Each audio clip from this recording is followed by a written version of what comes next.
Unha das principais apostas do BNG de Ourense de cara ás eleccións municipais do 28 de maio pasa por unha maior atención por parte do Concello de Ourense á xente moza. Adrián Alonso testemuñou a situación a que se enfrenta a xente nova á hora de emanciparse. Unha problemática que nos asoballa cada vez máis e sobre todo nos últimos anos, que é o problema da vivenda. Como persoa que ven de estudar de fora, xa encima dunha zona rural, cando cheguei aquí atopeme co problema de que só tiña dúas opcións. Ou plantexarme unha residenza non pública, porque as plazas para a pública eran absurdamente limitadas, ou buscar un alugueiro imposible de pagar por unha persoa sola.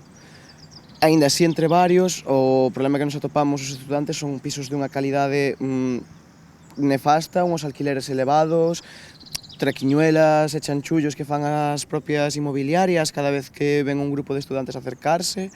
Ante esta situación é pola que Luís Seara entende que a administración local, a máis próxima á veciñanza como é o Concello, non pode permanecer allea a esta situación. Este goberno non puxo en marcha ningunha vivenda pública municipal en alugueiro, nin nada parecido, non? Por certo, tampouco a Xunta de Galiza, que nos últimos 9 anos tan só aprobou unha vivenda pública, non? Por tanto, para nós esta é unha cuestión trascendental e unha cuestión capital. De aí que dentro das nosas propostas, unha das medidas que vamos a tomar nada máis chegar ao goberno vai ser a de pôr en marcha unha oficina de emancipación juvenil que permita dar información aos mozos, acompañar os mozos e axudarlle na súa tramitación tamén para poder chegar a ter unha vivenda en aluguer.